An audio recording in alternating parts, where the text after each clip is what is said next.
Hello everyone, and welcome back to our channel. Today, we dive into a fiery political feud that's been making waves across South Africa's political and social media landscape, a showdown between outspoken music executive Nota Baloyi and EFF leader Julius Malema. This clash goes beyond personal insults, it's ignited serious debates around campaign funding, political transparency, and the influence of white monopoly capital in our democracy. So, let's break it all down. The drama began when Julius Malema publicly declared that he has never accepted money from white individuals. A bold claim, especially coming from a leader of a party that has made fighting white monopoly capital one of its core ideologies. Malema's statement quickly gained traction, with supporters praising his consistency and integrity. But not everyone bought into the narrative. Nota Baloyi, never one to hold back, came out swinging. In a blistering response, he accused Malema of lying, calling him a liar and challenging the authenticity of his claim. Nota alleged that Malema has, in fact, benefited financially from certain white business people, and he suggested that the EFF's hands might not be as clean as they appear when it comes to political funding. Now, this isn't the first time funding in South African politics has come under the spotlight. In fact, the entire system is plagued by questions about who funds who, and what that money buys in return. From the ANC to the DA to the EFF, transparency in campaign financing remains one of the most contentious and opaque issues in the country. So when Nota Baloyi made his accusations, it struck a nerve, not just within EFF circles, but across the broader political spectrum. The question is simple but powerful: can any political party in South Africa claim true financial independence, especially from white capital?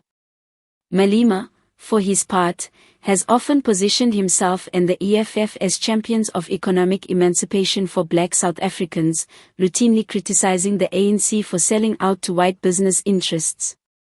The EFF's fiery rhetoric and radical policies have drawn both support and criticism, but they've also built a loyal base of followers who believe in the party's vision. That's why Malema's claim of never accepting money from white business people was so significant. It was meant to reinforce the EFF's brand as a revolutionary movement that refuses to be compromised by capitalist interests. But if Nota's allegations are true, it undermines the very foundation of what the party claims to stand for. Nota's criticism didn't stop at Malema either. He widened the scope, pointing fingers at the broader political class in South Africa, accusing them of being puppets controlled by business interests, both black and white. In his words, the revolution has been hijacked, not by the people, but by elites who pretend to represent them. Social media exploded. Supporters of both men took to Twitter and Instagram, with hashtags like #MalemaLies and #NotaBaloyi trending for days. Videos, memes, and voice notes flooded the internet as South Africans weighed in on the debate. Some sided with Malema, arguing that Nota is just chasing clout and trying to stay relevant in the political space. Others said Nota is raising uncomfortable truths that South Africans need to confront, especially as we head into an election year where money, influence, and loyalty are all on the line. Let's not forget, this feud is also part of a bigger conversation around how South African politicians use race, class, and identity to build their brands. Politicians from across the spectrum have long used anti-white monopoly capital rhetoric as a tool to gain political mileage. But behind the scenes, the lines often blur. Corporate sponsorships, business donations, and backroom deals are all part of the game. And while the new Political Party Funding Act was supposed to bring transparency, many activists argue that it hasn't gone far enough. The source of party donations is still murky, and questions remain about whether political leaders are truly accountable to the people, or to their funders. In the case of Julius Malema, he's faced allegations before. From the days of the VBS Mutual Bank scandal to questions about his lifestyle and sources of income, he's always managed to bounce back with strong denials and loyal support.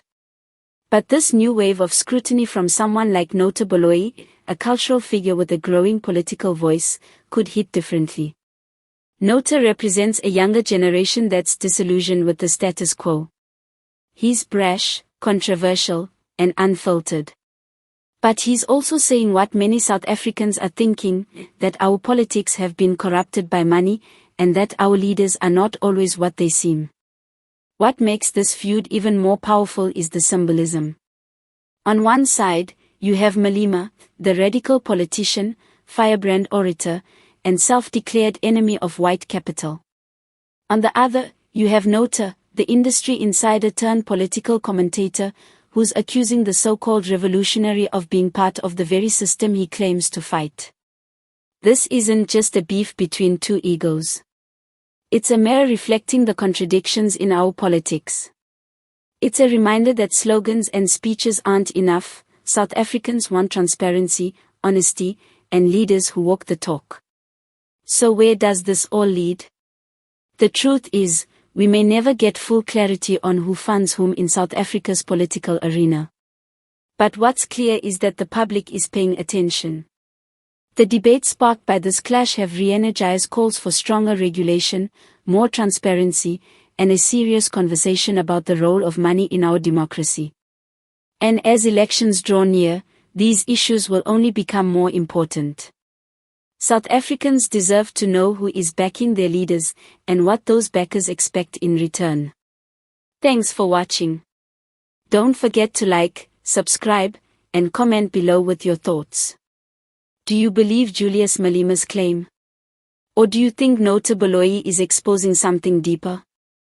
Let us know what you think, and stay tuned for more updates on the political stories that matter. See you next time.